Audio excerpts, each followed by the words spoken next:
sim, a esquerda está fazendo de tudo para não passar o PL 1904, o PL da vida, que a direita está defendendo com unhas e dentes, porque sabemos que a vida é importante, toda vida conta, até mesmo no ventre. Como a direita pensa assim, a esquerda sempre ao contrário, defendendo algo gravíssimo sobre a cistofilia fetal, que ele, o ministro Alexandre de Moraes, concordou com isso diante de uma representação do PSOL. E vocês acreditam que ela, Carolina D'Artora, ela mesmo, que é petista de carteirinha, resolveu defender a PL e em tribuna falar várias inverdades, mas vai ser ela, Cris Tornieto, que vai rebater a petista, revelando a verdade por trás dessa PL tão importante, que a esquerda está tentando distorcer para o povo acreditar em algo que é surreal. Mas a verdade é outra, e quem vai revelar tudo é ela, Cris Tornieto. Mas antes, veja o que vai dizer Carolina D'Artora em uma denúncia. Não. Mas antes, olha o que vai dizer essa petista em tribuna. A bizarrice que é o PL 1904, que felizmente foi adiado, mas que continuaremos lutando para que seja arquivado. Esse projeto trata sobre a criminalização de mulheres que sofreram violência sexual e estupro e que recorrem ao aborto legal. É importante dizer no Brasil que a gente não estaria falando de aborto em decorrência de estupro se não tivesse estuprador. Então, em vez de perder o nosso tempo aqui, querendo debater algo que é tão perverso para meninas e mulheres pobres e negras, porque são essas, em maior parte, que sofrem violência sexual, abuso na nossa sociedade, e são especialmente as adolescentes, as crianças que são violentadas, que não sabem reconhecer o seu corpo, que ainda não conhecem o seu corpo e acabam chegando na 22ª semana porque não sabem que estão grávidas. Então, em vez de perder o nosso tempo aqui num debate tão atrasado, que é o debate sobre o corpo das mulheres, sobre o controle do corpo das mulheres, a gente deveria estar debatendo o controle dos estupradores. A gente não tem legislação, por exemplo, que fale sobre o controle dos corpos dos homens, mas a gente tem que falar da importância de não olharmos mais as mulheres nessa sociedade como objeto. Nós não somos objeto. Os nossos corpos não têm mais que ser olhados e vigiados dessa forma. O aborto é uma questão de saúde pública. O aborto legal no Brasil é um direito das mulheres que sofrem violência sexual. Então, é muito importante dizer que a gente vai continuar se mobilizando, nós, parlamentares, que atuamos na defesa da vida das mulheres, que a gente vai continuar se organizando para que esse PL seja arquivado, porque estuprador não é pai e criança não é mãe. Seria muito importante, ao invés da gente estar debatendo esse tipo de tema aqui, seria muito importante que a gente estivesse debatendo, por exemplo, a necessidade do aprimoramento das cotas para os serviços públicos. As cotas para os serviços públicos precisam ser renovadas para... Mais uns minutinhos, 2 minutinhos... Mas vale lembrar que eles da esquerda, principalmente os pissolistas, os petistas, são contra, sabe o quê? A castração química para os estupradores, que fazem este abuso, esta atrocidade com crianças e mulheres. Então, olha o que disse Ottoni de Paula sobre isso. Da injeção covarde e anticristãs em solo brasileiro. Mas ele trata de infanticídio. Problema legal. E por quê? Porque o estupro no nosso país gera uma pena, atenção, de até o limite da prisão, do tempo de prisão máxima no Brasil. O que nós temos é que corrigir isto. Estuprador tem que ficar na cadeia mais tempo. Eu defendo, na verdade, a castração biológica. Ele não tem direito a permanecer com órgão genital. Mas a mesma esquerda que diz, a mesma extrema esquerda que diz defender as mulheres violentadas, não topa que o estuprador tenha até castração química. Não pode ter, coitadinho. Pois é isso mesmo. Segundo eles, coitadinho, não pode ter castração química. Estão distorcendo tudo. E olha, não é só o Tony de Paula não. Ela, Cris Tornieto, vai revelar toda a verdade por trás da PL 04. E sim, a PL 1904 vai ser exposta agora para vocês. E o mundo precisa saber a verdade. Vejam, acabando com essa esquerdista que logo agora falou sobre isso, trazendo de uma forma distorcida a verdade. Muito obrigada, senhor presidente. Eu gostaria de toda a atenção deste plenário, atenção sincera para tratar de um projeto que tem sido demonizado pela mídia. Há muita narrativa falaciosa. Eu quero trazer aqui primeiro para o eixo da racionalidade. Inclusive, quero a atenção dos governistas para que nós saibamos sobre o que estamos tratando, que é justamente sobre o projeto de lei 1904. Muito se tem falado, mas parece que criaram um fantasma, porque estão lutando não é contra o projeto, estão lutando contra um fantasma que pensam ser um projeto. Daí estarem demonizando a proposição que é de autoria do deputado Sóstenes, bem como de tantos outros parlamentares desta casa. E o que trata esse projeto de lei 1904?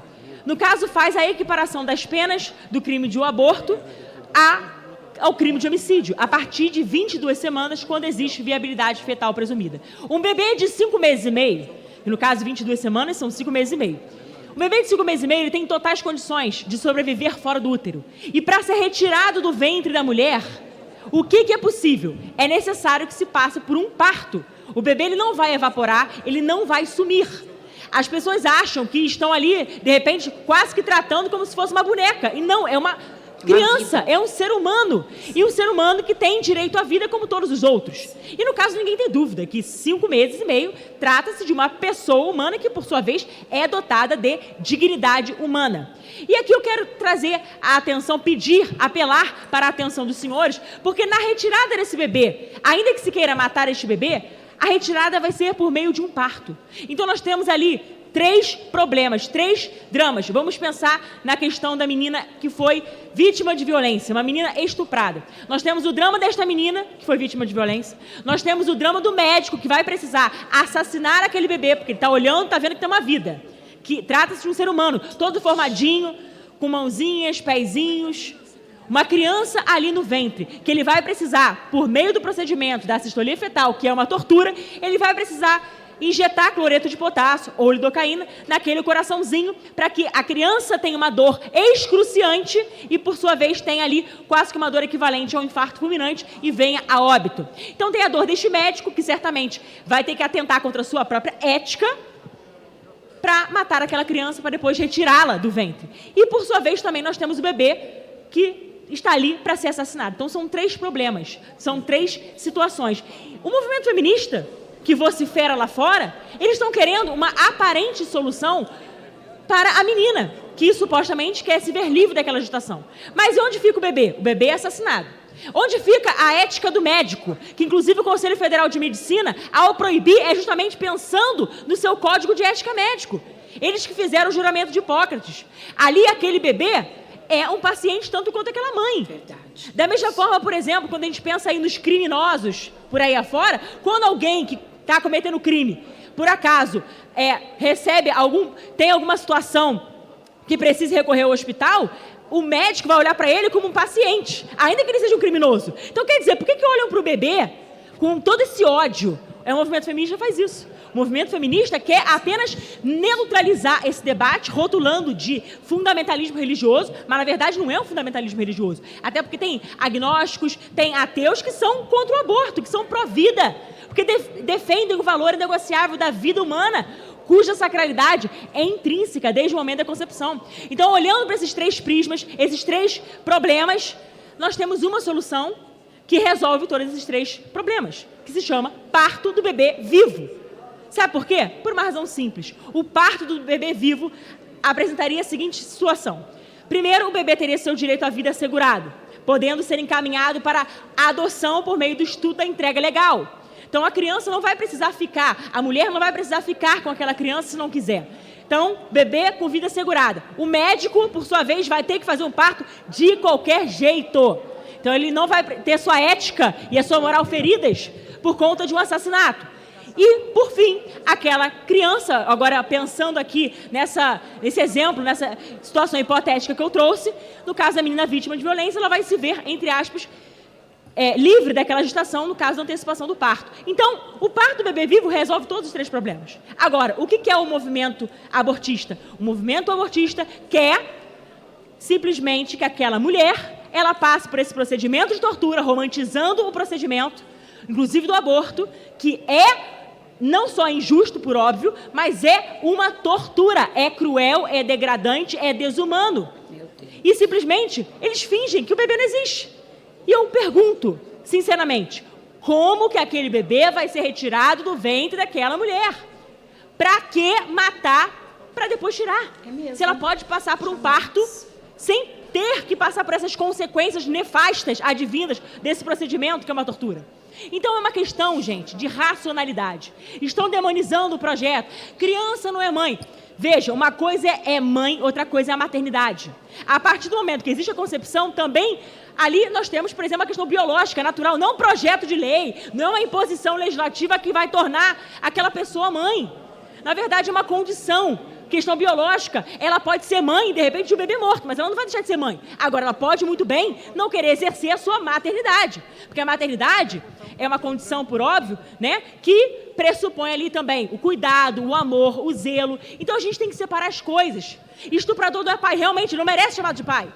Agora, a gente precisa combater o estupro, nós temos que combater, obviamente, o estuprador, né, com penas rigorosas, querendo, né, inclusive eu peço aqui à ministra da Saúde que revogue as normas técnicas que desobrigam a questão do boletim de ocorrência, porque isso só favorece a impunidade do estuprador. Então não somos nós que somos a bancada do estupro, não somos nós que defendemos os estupradores. Então estão tergiversando, estão tirando foco deste debate para tentar diminuí-lo.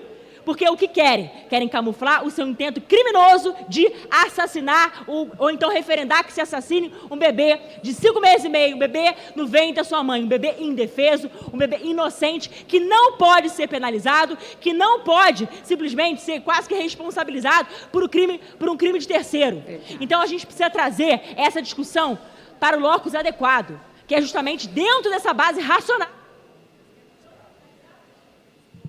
Eu gostaria, para finalizar, senhor presidente, eu gostaria de que as pessoas aqui neste parlamento que legislam, inclusive, né, que pensam em políticas públicas, para que a gente possa realmente ter um debate maduro, sim. Um debate sério, sim. Um debate honesto intelectualmente. Esse debate, ele pode acontecer e deve acontecer. Agora, que seja honesto intelectualmente. Deixem de ser hipócritas vocês e parem de mentir, de proferir narrativas falaciosas para tentar produzir, na verdade, Realmente, né? Vocês viram a verdade. Aqui, Cris Torneto falou tudo. Desde a concepção, a gente já fica feliz, né? Quando engravida, tudo. Eu sei que é uma situação bem complicada, vindo de um abuso, de um estupro. Mas a mãe já vai passar por todo aquele procedimento. A criança já vai ter que passar pelo procedimento. Já vai ter que expelir o bebê, porque não tem outra forma. Então, por que não dar a vida? É isso que a direita quer buscar, o direito à vida. O direito à vida desde a concepção. E aí doa. Aí vá para doação para tantos casais que não podem ter filho. Mas a esquerda tentando distorcer tudo. Vocês viram, né? Bom, este foi o vídeo de agora. A Janela Informativa vai ficando por aqui. Agradeço a cada um de vocês. Até um próximo vídeo.